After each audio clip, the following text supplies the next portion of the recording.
आज हम करेंगे चैप्टर 4 के MCQ। ठीक है बेटा। परमाणु के मौलिक कण है, आपको बता रखा बेटा परमाणु के कण कौन कौन से होते हैं। जल्दी से इसमें से छाटिए। देखिए इलेक्ट्रॉन, प्रोटॉन और न्यूट्रॉन। कहाँ पर है ये? बी पार्ट में। तो इसका आंसर क्या होगा? बी। दिख रहा है बेटा? परमाणु के मौलिक कण होते हैं इलेक्ट्रॉन, प्रोटॉन और न्यूट्रॉन। किसी कक्षा में इलेक्ट्रॉनों की अधिकतम संख्या क्या होती है?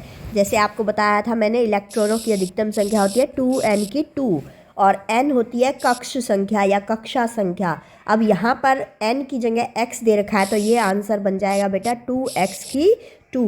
तो ये आंसर आपका बन जाएगा 2x की 2। ये पावर बेटा ऊपर होनी चाहिए थी यहाँ पर। ठीक है। परमाणु के नाभिक में स्थित कण है, आपको बताया था बेटा ये नाभिक होता है, नाभिक में होते हैं प्रोटॉन और न्यूट्रॉन। ये इसके बाहर कक्षाएं होती हैं। तो भीतर अंदर क्या होता है परमाणु के नाभिक में? नाभिक में होते हैं प्रोटॉन और न्यूट्रॉन। कहाँ पर दिख रहा है बेटा? ए में। तो आंसर हुआ ए। ठीक है बेटा। नाभिकीय परमाणु मॉडल किसने प्रस्तुत किया? तो नाभिकीय परमाणु मॉडल किसने दिया था बेटा? रदरफोर्ड ने, जिसने नाभिक के बारे में बताया था। तो इसका आंसर हो गया बी। द्रव्यमान संख्या निम्न में से किसके बराबर होती है? तो द्रव्यमान संख्या बताई थी बेटा, आपको बताई थी, याद है?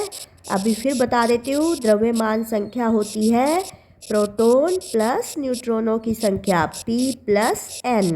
प्रोटॉनों की संख्या प्लस न्यूट्रॉनों की संख्या। तो ऑप्शन डी करेक्ट है। परमाणु संख्या निम्न में से किसके बराबर होती है? तो परमाणु संख्या बेटा किसके बराबर होती है? आपको बताया था परमाणु संख्या बराबर होती है इलेक्ट्रॉनों की संख्या भी बराबर होती है, प्रोटॉनों की संख्या भी बराबर होती है। हम कहते हैं परमाणु संख्या, आपको लेसन में मैंने जब क्वेश्चन आंसर कराए थे तो बताया था परमाणु संख्या किस किस के बराबर होती है। इलेक्ट्रॉनों की संख्या भी वही होती है और प्रोटॉनों की संख्या भी वही होती है। तो ये हो गया, तीनों चीज़ बराबर हो गई। तो इसका ऑप्शन कौन सा सही होगा बेटा? ये डी।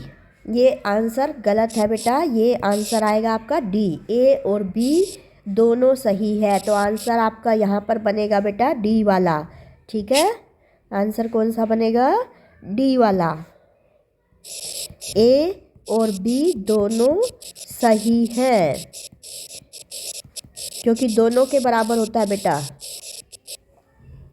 नेक्स्ट देखिए, निम्न में कौन तत्व का मौलिक गुण है? मौलिक गुण क्या होता है बेटा? परमाणु संख्या। सबसे आधारभूत गुण। कहाँ से ये चीज़ शुरू होती है जो हम सारी चीज़ पढ़ रहे हैं?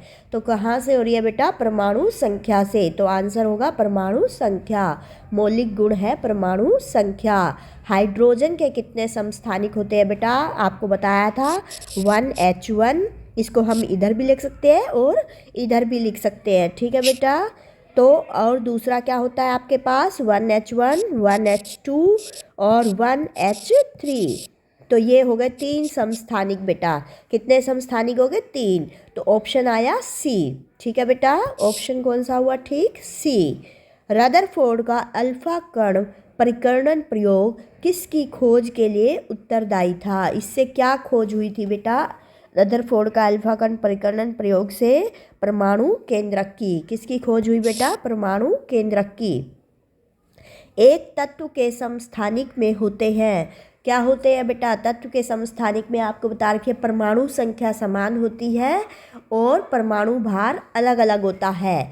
तो जब परमाणु संख्या समान हो गई और यहाँ पर लिख रखी है भिन्न परमाणु संख्या, मतलब ये तो है ही नहीं। और न्यूट्रॉनों की अलग अलग संख्या। देखो बेटा, जब परमाणु संख्या समान होगी तो न्यूट्रॉनों की संख्या कैसी होगी? अलग अलग। ठीक है। ये ऑप्शन रहेगा इसका। एक तत्व के समस्थानिक में होते हैं परमाणु संख्या समान और न्यूट्रॉनों की अलग अलग संख्या। क्लोरीन, Cl का मतलब है क्लोरीन। क्लोरीन आयन में संयोजकता इलेक्ट्रॉनों की संख्या। आपको समझाया था बेटा क्लोरीन की परमाणु संख्या याद होनी चाहिए, वो होती है 17। तो 2, 8, 7 ये हो गया इसका इलेक्ट्रॉन वितरण। और इसमें हमें संयोजकता क्या होती है? बाह्यतम कक्ष से निकालते हैं। तो यहाँ पर इसके पास 7 है, तो ये बेटा कितने ले सकता है, 8 बनाने के लिए। बाह्यतम कक्ष में 8 इलेक्ट्रॉन होने चाहिए, तो ये एक और ले लेगा तो ये बन जाएंगे 8। तो ये इसकी संयोजकता क्या होगी बेटा, इलेक्ट्रॉनों की संख्या हो गई 8। ठीक है, ये भी मैंने आपको समझाया था। अगर यहाँ पर 1 2 3 4 आ जाए तो वही होती है संयोजकता। अगर 4 से ज़्यादा है तो उसको हम 8 में से माइनस कर देते हैं। इसका मतलब ये इतने इलेक्ट्रॉन ले लेगा। अब इसको कितने की ज़रूरत है, 8 में से 7 माइनस करेंगे तो बेटा 1 इलेक्ट्रॉन ले लेगा, और 7 और 1 कितने हो जाएंगे, 8। ठीक है, सोडियम का सही इलेक्ट्रॉनिक विन्यास। सोडियम की परमाणु संख्या आपको मैंने बताया था बेटा, आपको परमाणु संख्या 20 तक याद होनी जरूरी है। चाहे आप कोई से भी क्वेश्चन करें, एक्सरसाइज के करें, चाहे इन टेक्स्ट के करें, चाहे आप MCQ करें, तो जब आपको परमाणु संख्या याद होगी तो आप क्वेश्चन का जवाब जल्दी से दे सकते हैं। देख रहे हो बेटा, इनमें भी परमाणु संख्या की ज़रूरत पड़ रही है। ठीक है बेटा, अब देखना आपने, ये सीरियल में होना चाहिए बेटा, किसी का भी इलेक्ट्रॉनिक विन्यास सीरियल में होना चाहिए। तो पहले कक्ष में आपको बताया कितने इलेक्ट्रॉन आ सकते हैं, मैक्सिमम अधिकतम 2, और सेकंड में 8, और थर्ड में भी 8 आ सकते हैं बेटा। लेकिन अब हमारे पास क्योंकि 11 है तो 2 और 8 करने के बाद हमारे पास इनका टोटल हो गया 10, तो बचे कितने, 1, वो यहाँ तीसरे कक्ष में हम लगा देते हैं। इलेक्ट्रॉन के आविष्कारक थे बेटा जे टॉमसन या जे थॉमसन। कई बुकों में यहाँ पर जे थॉमसन लिखा हुआ है, पुरानी बुकों में, और नई बुकों में जे टॉमसन है। तो बेटा जे थॉमसन भी आए तो यही आंसर होता है इलेक्ट्रॉन के आविष्कारक का नाम। और न्यूट्रॉन के आविष्कारक थे बेटा जेम्स चैडविक। तो जेम्स नहीं लिखा, इसने लिख भी सकता है पेपर में और नहीं भी लिख सकता, तो आपको जेम्स चैडविक याद रखना है, न्यूट्रॉन के आविष्कारक थे। तो आंसर हो गया बी सही। निम्न में किस तत्व का कोई समस्थानिक नहीं होता है, किस तत्व का बेटा कोई समस्थानिक नहीं होता है, डी का। डी मतलब सोडियम का। सोडियम एक ही रूप में होता है तो इसका कोई समस्थानिक नहीं होता है। सबसे अधिक समस्थानिक किस तत्व के होते हैं बेटा, टिन के। याद रखना है किसके होते हैं सबसे अधिक समस्थानिक, टिन के। ठीक है, कैंसर के उपचार में कोबाल्ट के किस समस्थानिक का प्रयोग किया जाता है, कोबाल्ट 60। याद रखना है बेटा आपको, कोबाल्ट 60, इसको पूरा हम CO को बोलते हैं कोबाल्ट। कोबाल्ट 60 का प्रयोग किया जाता है कैंसर के उपचार में। ठीक है बेटा, तो आपका आंसर हो गया ए। अब एल्जाइमर रोग की जांच के लिए निम्न में से किस समस्थानिक का प्रयोग होता है। एल्जाइमर रोग क्या है बेटा, ये होता है भूलने का रोग। जब आदमी भूलने लगता है तो उसकी याददाश्त क्या हो जाती है बेटा, कमज़ोर हो जाती है, वो कोई भी फैसला लेने में असमर्थ होता है, तो ये होता है एल्जाइमर रोग। अब इसकी जांच के लिए कौन से समस्थानिक का प्रयोग होता है, I-123, इसका प्रयोग होता है बेटा। I का मतलब है यहाँ पर आयोडीन। ठीक है, जीवाश्म की उम्र जानने के लिए उसमें उपस्थित किस समस्थानिक का अध्ययन किया जाता है। जीवाश्म का मतलब जो आपको बताया था, जो गले सड़े मृत कार्बनिक पदार्थ जो भूमि के नीचे चले जाते हैं उनको हम जीवाश्म कहते हैं। तो अब इसकी उम्र जानने के लिए भैया कितने साल पुराना है, हम किसका प्रयोग करते हैं, हम यूज़ करते हैं बेटा कार्बन 14 का। तो आंसर हो गया इसका बी। ठीक है, याद रखना है, जीवाश्म की उम्र जानने के लिए उसमें उपस्थित किस समस्थानिक का अध्ययन किया जाता है, कार्बन 14। सी का मतलब कार्बन। निम्न में कौन हाइड्रोजन का समस्थानिक नहीं है। आपको बताया था बेटा हाइड्रोजन का समस्थानिक क्या होता है, प्रोटियम, ड्यूटेरियम, ट्रिटियम। ठीक है, ये ड्यूटेरियम है बेटा, ड भी लग सकते हैं यहाँ पे, ड्यूटेरियम, ट्रिटियम। तो कौन नहीं है इसमें, इसमें हीलियम नहीं है। हाइड्रोजन में हाइड्रोजन तो होगा ही बेटा, तो हीलियम नहीं है, तो ऑप्शन हो गया डी करेक्ट। किसी कक्षा में उपस्थित इलेक्ट्रॉन की अधिकतम संख्या, अभी देखा था बेटा आपने, स्टार्टिंग में भी आया था, वहाँ पर x की फॉर्म में आया था ऐसे, और यहाँ पर n की फॉर्म में है, तो ये आपका आंसर हो गया। तो आंसर हुआ ए, 2n की पावर 2, ये ऐसे होगा बेटा, पावर में होगा। ठीक है, कार्बन परमाणु में उपस्थित न्यूक्लियोनों की संख्या है। अब ये न्यूक्लियन क्या होते हैं बेटा, किसी भी नाभिक के अंदर जो कण होते हैं वो क्या होते हैं, न्यूक्लियन होते हैं। तो अब ये हमारे पास कार्बन परमाणु में उपस्थित न्यूक्लियनों की संख्या कितनी हो गई? 12। ठीक है। परमाणु के नाभिक में उपस्थित कण, नाभिक में क्या क्या होते हैं बेटा? प्रोटॉन और न्यूट्रॉन। तो प्रोटॉन और न्यूट्रॉन मिलकर क्या बनाते हैं? द्रव्यमान संख्या। अब कार्बन की परमाणु संख्या है 6, तो इसकी द्रव्यमान संख्या बेटा 12। तो प्रोटॉन और न्यूट्रॉनों की टोटल संख्या होती है 12, इसलिए न्यूक्लियनों की संख्या है 12। ठीक है। न्यूक्लियन क्या होते हैं बेटा? नाभिक में उपस्थित कण।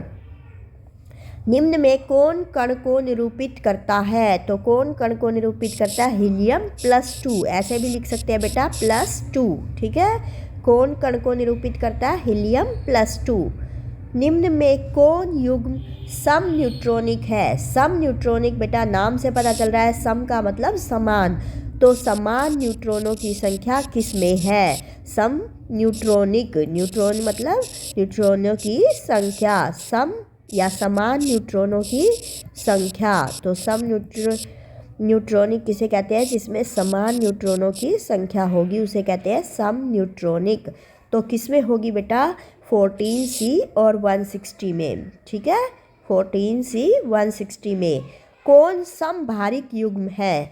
समभारिक युग्म का मतलब बेटा बताया था जिसमें परमाणु संख्या तो अलग अलग होगी, परमाणु संख्या भिन्न होगी और परमाणु भार समान होगा। परमाणु भार क्या होगा बेटा? समान होगा। तो उसे कहते हैं समभारिक। तो किस में होगी ये? कैल्शियम और पोटाशियम में। ये है आपका कैल्शियम और ये के से होता है पोटाशियम। तो ये युग्म आपका सही है। किसका उपयोग कैंसर के उपचार में किया जाता है? पहले भी आया था बेटा, कोबाल्ट 60। इसको हम ऐसे भी लिख सकते हैं जो पिछले आंसर में था। अब तो आपका ऑप्शन हो गया सी करेक्ट। कैनाल किरणें किसका किरण पुंज है? तो कैनाल किरणें किसका किरण पुंज होती है बेटा? प्रोटॉन का। ठीक है। कैनाल किरणें किसका किरण पुंज है? प्रोटॉन का। तो ऑप्शन ए करेक्ट हो गया आपका। हाइड्रोजन परमाणु में कौन सा कण नहीं होता है?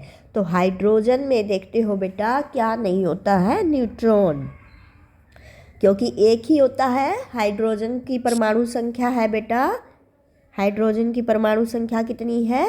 1। तो ये एक जो है क्या है? ये प्रोटॉन है, इलेक्ट्रॉन है। तो जो परमाणु संख्या होती है वही प्रोटॉन होते हैं बेटा और वही इलेक्ट्रॉन होते हैं। तो परमाणु संख्या भी एक आ गई, इलेक्ट्रॉन भी एक आ गई और ये है इसकी परमाणु संख्या। इसको हम कहते हैं बेटा एटॉमिक नंबर कहते हैं इंग्लिश में, एटॉमिक नंबर। ठीक है। एटॉमिक नंबर है ये हमारा। यही प्रोटॉन होते हैं, यही इलेक्ट्रॉन होते हैं। तो इसमें कौन सा कण नहीं है? इसमें है न्यूट्रॉन। ठीक है बेटा। नेक्स्ट वीडियो में आपसे फिर से मिलेंगे। अब आपके लिए नेक्स्ट क्वेश्चन, हम नेक्स्ट चैप्टर के क्वेश्चन आंसर लाएंगे। ओके बेटा। अगर आपको वीडियो अच्छी लगी हो तो आप इसे लाइक कीजिए, शेयर कीजिए, सब्सक्राइब कीजिए। बाय।